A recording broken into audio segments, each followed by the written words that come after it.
talk about it, man. The Philadelphia Eagles are the Super Bowl champions. They won last night 40-22. Do not let this score fool you. It was not that close. Patrick Mahomes put on some LeBron James prime stat padding last night. And for those of you who out there like, you talking about LeBron no stat pad? If you watch any Laker game, when them niggas is down 20 points in the fourth quarter and he on the striving of greatness mode, so he can, get higher on the scoring leaders list, this is exactly what Patrick Mahomes was doing last night. If you look at Xavier Worthy's numbers on paper, you're like, man, this nigga had a good game. No, that was really a 40-6 game. Philadelphia, Jalen Hurts, man. Jalen Hurts, 17, 20, 21, 221 yards passing, 2 touchdowns, only 1 pick. A great game. That ball he threw to Devontae Smith, which is basically the pass that ended everything, sealed everything, was phenomenal. Even Kenny Pickett, who I had the opportunity of interviewing during opening night, even he played. Even he threw a pass. Jalen Hurts led the team and rushing, 11 carries, 72 yards, 1 touchdown. If there's anything that Spagnuolo did good on, that was slowing down Saquon Barkley. He had 25 carries, but only 57 yards, stayed out the end zone. That was the only good thing he did, man. A.J. Brown, Devonta Smith, all got touchdowns. Real balanced game for them, man. On the other side, we're going to get into Patrick Mahomes and the Kansas City Chiefs in just a minute, but I got to salute the Eagles. And I think we got to look at the Eagles, man, as, the gold standard in the NFC, man. This is their second Super Bowl championship in like 8 years, and they won 2017. And everything that they built over there, this is them getting to the Super Bowl 3 times. 3 times in 8 seasons, second time in 3 years. And with, 2 different iterations of the championship team, they had 2017, this one now. And it just shows you exactly what a model organization should look like, man. Howie Roseman, what they doing, Jeffrey Lurie in the ownership. And it just really showed that this was the best team front to back all year, which I don't want to say they went under the radar, but they kind of did go. They went under the radar all year in the NFC. All we're talking about Detroit. In the AFC, all we're talking about Buffalo, Kansas City. And these guys, like, when Jalen Hurts was injured, they only lost like 1 or 2 when he was healthy. They only lost 1 or 2 games this season. The defense was phenomenal. The pass rush was phenomenal. The blocking was phenomenal. And we see time and time again that if you have the trenches, you know what I'm saying, you're going to win. In the word, and what my man Swagoo say, it's all about the trenches. That's what it's about. If you're dominant on offensive line side, defensive line, you give yourself a great chance to win. And I was sitting there watching as a Bears fan, like, yo, I never want to hear fans of other franchises tell me that I'm caring too much about offensive line. In the words of our man Mikey, if anybody want to know what Patrick Mahomes would look like in a Bears uniform, just throw on last night's tape. That's what it would look like. And so it shows you that if you have these trenches, you give yourself a great chance, man. And Vic Fangio, I am so happy for Vic. Bears have had a lot of defensive coordinators. He's probably my favorite defensive coordinator, even over Riverboat Ron, the defense that took us to the Super Bowl. I love Vic Fangio, man. And to go out there and for him to finally get a Super Bowl, gotta love him, man. Devonta Smith, he is now at the championship and a Heisman. A.J. Brown getting the championship, and what can we say about Jalen Hurts, man? Jalen Hurts has shut a lot of people up. I know, Ben, you said people hit you up talking about they were upset about what I said about Jalen Hurts. Hey, man, Jalen, you shut me up, bro. You had a great game. I can't say anything. And honestly, if we're talking about these other quarterbacks, Lamar Jackson, Josh Allen, Joe Burrow, yeah, those guys might have the better statistics and now the MVPs. This dude's a champion, and he did what at least 2 of the 3 can't do, and that's beat Patrick Mahomes. In fact, he's outplayed him twice.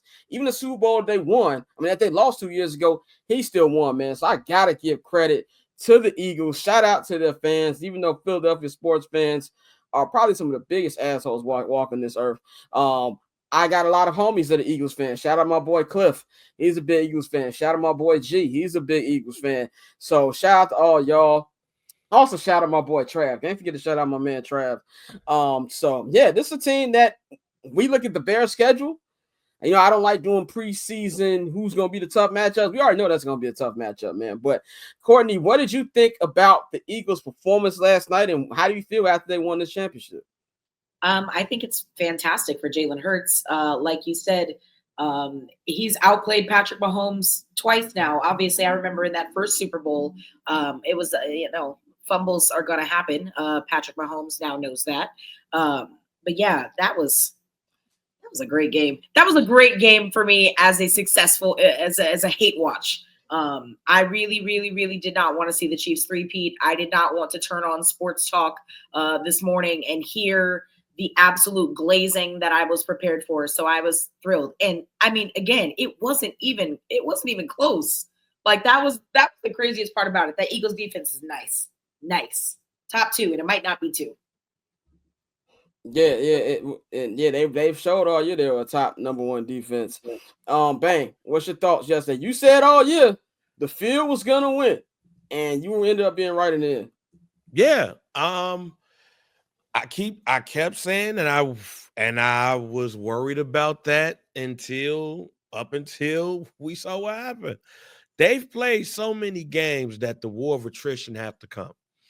But then also when I thought about it, and I kept saying also again that the trenches, this was all about the trenches. Can the Kansas City Chiefs offensive line withstand that defensive line? I had concerns about that. Um, can can their defensive line, Kansas City, penetrate the offensive line of the Eagles? And that was not going to be the case. And that's how you win the game. That's how that game was won. That defensive line, I don't want to like jump out with the hot takes because I've watched damn near every Super Bowl and like just paid attention, watched it since 1991. Shut up, Orlando. Um, I've never seen the defensive line as dominant, as dominant as that Kansas City Chiefs defensive line last night. Everybody was getting off. Who was that? Milton Williams? I don't know who the hell Milton Williams is. I knew last night Milton Williams probably, if he's a free agent, he gonna get that Larry Brown check. For those who don't know, Larry Brown was the MVP of the one of them Super Bowls that the Dallas Cowboys had won. He had left, went to the Raiders, got a boatload of money. I think he tore his Achilles or his knee up, and he didn't really play again. Like Milton Williams could mess around and get that type of love off of the game that he had. I think they said that this was the first Super Bowl in like 12 years or whatever, some type of years, that two players on there had 2 sacks. Josh Sweat looked like a man amongst men over Free there. agent Josh Sweat. Bingo. Jalen Carter, he could not be stopped to the point where people were looking at the Bears crazy if they try to get Trey Smith a boatload of money. Like that defensive line, even though Jalen Hurts is the MVP, they don't win that game if that defensive line don't play how they played last night. Yeah, definitely. I definitely agree with that, man. And by the way, I just want to roll up, scroll up to a comment earlier. Shout Roll out up, special Dante. a special swing. Say, hey man, salute to y'all for real, for real. I've been keeping up with the barber's chair and H&B since I was 20. I'm 26 with a baby now. It was dope to see you at the Super Bowl game. Proud to see how Citizens Day. Man, shout out to you, bro. Shout out to you. Yeah. Shout out to your support. Big shout out to you. We support you. We can't do the show without y'all watching. So I definitely appreciate you watching, man. And I just want to say big shout out to everybody who reached out to me personally. I got a lot of texts last week when I was down in New Orleans, thanking me. I'm not thanking, but congratulating me for everything. I appreciate y'all, man. So definitely appreciate all the love and big shout out again, once again, our super producer Nikhil, man. Because without him, we wouldn't have been able to get that content up quick. So man, definitely shout out to all y'all, man. But let's talk about Mr. Jalen Hurts. Jalen Hurts is the Super Bowl MVP. I just named out his stats: 221 yards passing, 2 touchdowns, threw 1 pick, but went 17 of 21 passing, had a rushing touchdown as well, 75 yards. Man, this dude is a winner. I think, Courtney, you said this on the preview show or a couple weeks ago. He's a winner, and we got to start talking about him and adjusting the rankings. That pass to Devonta Smith was just, first of all, it was a great play altogether. Great play call by Courtney's new head coach, Kellen Moore. Great route running by Devonta, and just a dot that Jalen threw last night. And just one thing I like about this dude, man, he don't care what people like me say. He don't care what any of what the haters say. He go out there and still play the way he plays the game of football. He won, and he's still out there giving Instagram quotes. You got to respect it. Still being the old head. You know, many people asked him, who is he like better, Drake or Kendrick Lamar? And he was like, man, I'm a Frankie Beverly guy. I saw a video today of him literally giving Frankie Beverly his flowers on Frankie Beverly's final tour before he passed away. But at this point, man, we got to adjust our rankings. We talking about who's the best quarterbacks in the, especially more particularly NFCs. I feel like that's where it's murky at. Like, we know the AFC is the quarterback Avengers. Like, that's where all the heavy hitters at. You got the Patrick Mahomes, multiple time MVP. You got Lamar Jackson, multiple time MVP. You got new MVP, Josh Allen. I know Courtney likes that one. And you got Joe Burrow, of course. But in the NFC, you know, you got your Matt Staffords. You know, you got your Jared Goffs. You got your Dak Prescotts. I think you can say that Jalen's the best quarterback in the NFC right now. I saw you just threw Jared Goff up in there. That was crazy. I don't like Jared Goff. I'm just naming who's actually good in the NFC. My fault.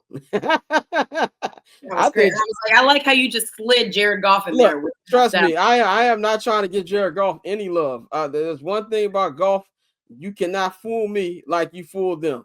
But go ahead. Oh, wait, what are you? Oh, about Jalen Hurts? Yeah.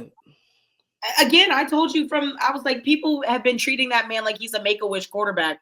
And I'm telling you, bro is good. It's in his DNA. He's a fucking winner. And now he's got the ring to prove it. And I couldn't be happier for the guy. I'm fucking thrilled. Oh. It says Jalen Hurts, the first real brother QB to win a Super Bowl since Doug Williams. This is Russell Wilson erasure. You know what's the thing about Russell Wilson? You know, the funny thing about Russell Wilson is three niggas who you would think a mix, or two niggas you would think a mix, but not.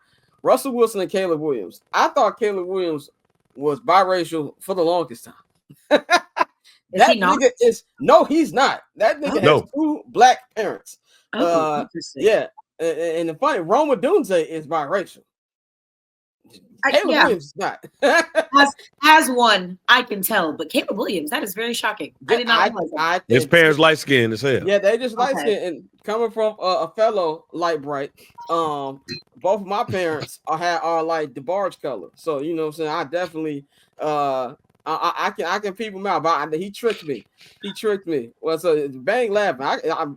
Man, if you ever, I'm gonna show you a picture. My dad looked like one of the Commodores. No, I've seen a photo of your pictures, your family when y'all celebrate like y'all family's anniversary or birthdays. Yeah, it's just the fact that you said the barge. It's the barge color. You know what I'm saying? The barge color. The barge colors. Like you put a chart up and it's like the barge right there. Right. The barge color right there. And Russell Wilson is a full nigga from Richmond, Virginia. Did you notice that Russ only does the corny Broncos country when he's like in front of people? And then you see him on Sierra's Instagram, this thing got a wild deep voice. Yeah. Like, we call that, brother, that's code switching. Yeah, I get it, but it's just funny because it's like Michael Jackson actually had a deep voice. Like Michael Jackson in the day. My name is Michael. Right, yeah, he's a nigga from Gary. Absolutely right. Yeah, like my favorite Michael Jackson story is not the one that Freddie Gibbs always tells. It's the one that Quincy Jones told. He said one time they was kicking at the crib in Beverly Hills, and Mike, I guess, was like a few houses down. Mike went out the back door and grabbed the brick as he walking home. And Quincy's like, Mike, we not in Gary or Chicago no more. you don't need a brick. At the end of the day, still a nigga from Gary. But Jalen Hurts, the first real brother. We've seen a lot of that on Twitter.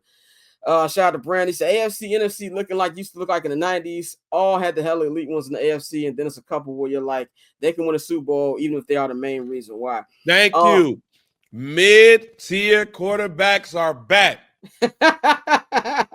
So is that where you place Jalen? What you think about Jalen's performance? This is no diss to Jalen Hurts. Let me just say this. This is no diss to Jalen Hurts. What I'm telling you is we talking talent. I'm not talking about wins. We're talking only talent. Is that man talented? Yes, he is. Is he better is he more talented than Lamar Jackson? No.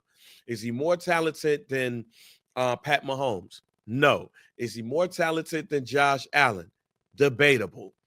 What I'm telling you is that Brando is right. In the 90s, yeah, the mid-tier joints can get you one. And that's what I was talking about.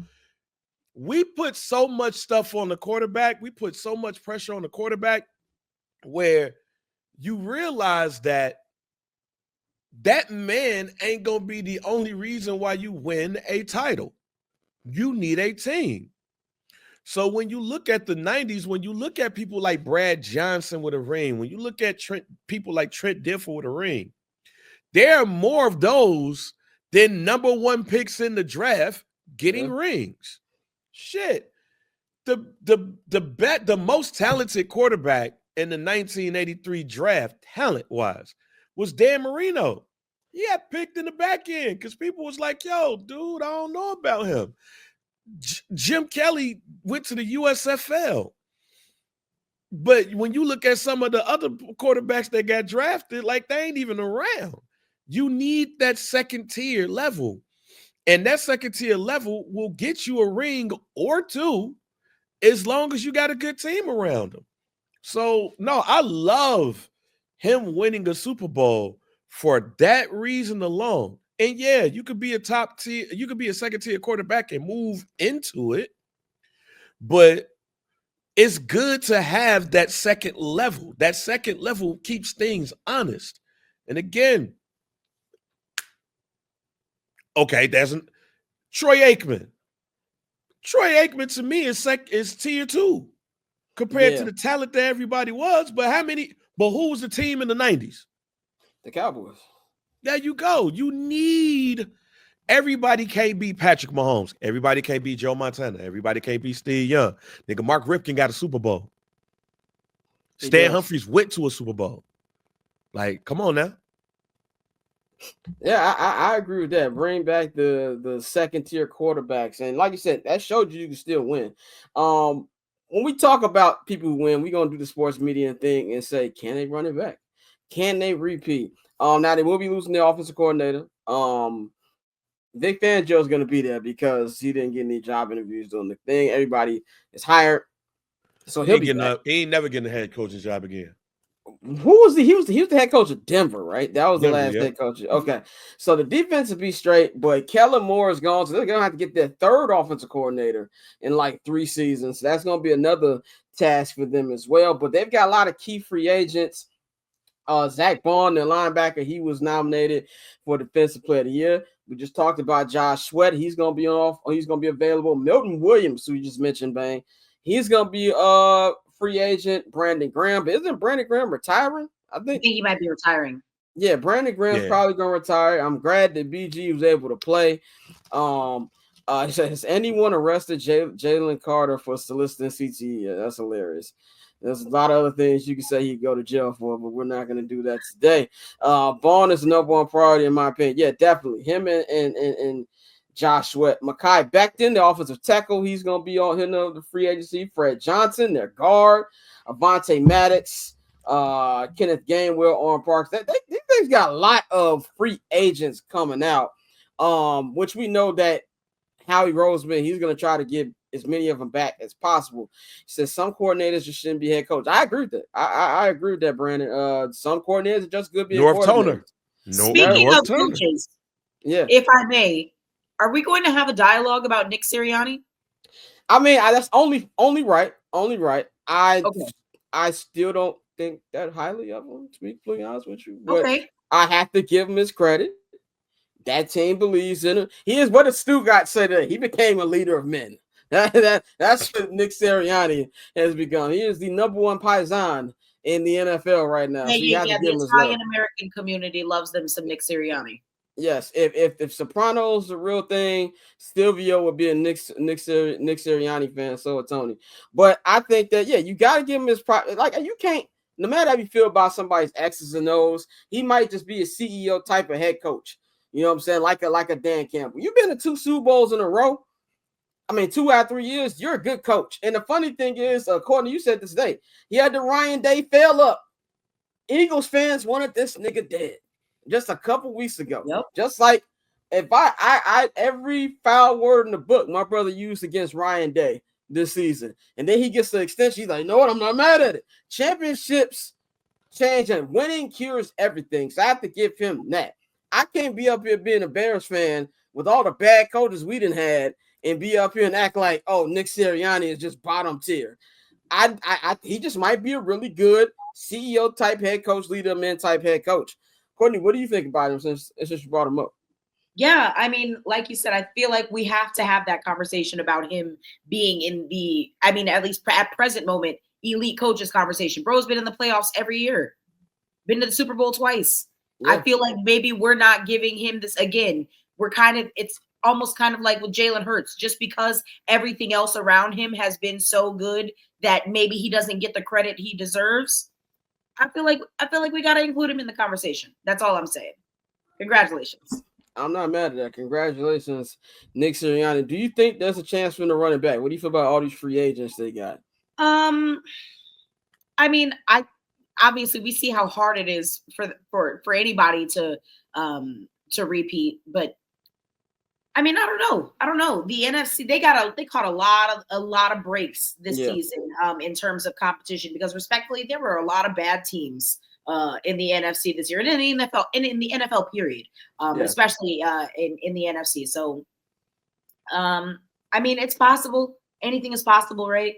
But yeah, like you said, they're losing quite a few people. Also, Cooper DeJean's only a rookie. Cooper DeJean. He is going to be a monster. Also, yeah, you talked about how they're losing Avonte Maddox, or he's going to be a free agent. Cooper DeJean's league's better, so it's not Cooper DeJean. We had a white cornerback pick 6 in Black History Month, and you niggas got up here, got mad at Kendrick setting culture. We had a white cornerback do a pick 6. What are we talking about? Special Swank says in the chat, Sirianni, the NFL, Steve Kerr with playing experience. I don't think that's a bad comparison, because a lot of people out here be acting like Steve Kerr is a bad coach. Warrior fans. Do you know what kind of mental fortitude you gotta have to work with Draymond Green for a decade? You know what I'm saying? Like you gotta be a very, what's the word I'm looking for? Patient man. You know what I'm saying, to deal with that, man. I'll say, look, I think they got a good chance, but there's gonna be a lot of teams back next year. Detroit's gonna be back. Well, they might be back. The Rams are always in it because they got McVay. Hopefully, my Bears can field the playoff team. The Packers are always in it. Don't know what Minnesota's gonna do, but they got a great coach and Kevin O'Connell, who won Coach of the Year. So they're gonna have a chance. But like you said, Courtney, it's very hard.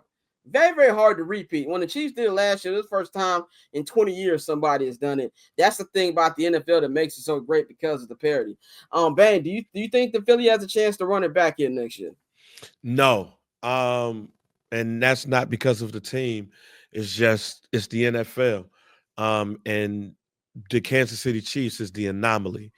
They're not what normally happens. So I don't think, I wouldn't bet money on it. Now, as far as Nick Sirianni goes, we got to put some respect on that man's name. And that's what we got to stop doing, man. Look, you got to give the man respect. You got to give him credit.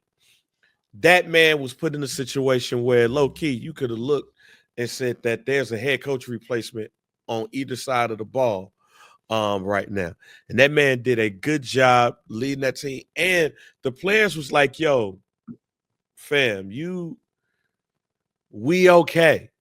Like, it takes a real good head coach to listen to your players, because you got a lot of head coaches out here that'd be like, oh, man, you're going to do what I want to do. You're going to do it how I say it, how I want to say it, yada, yada, yada. No, you have to take all of that in account to be a head coach.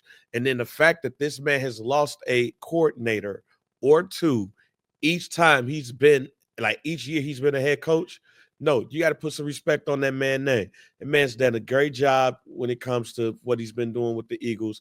He's going to get a nice little pay raise. He's been to two Super Bowls, won. You can't do that just by saying, like, it's everybody else. He has something to do with that. So cool. Triple double.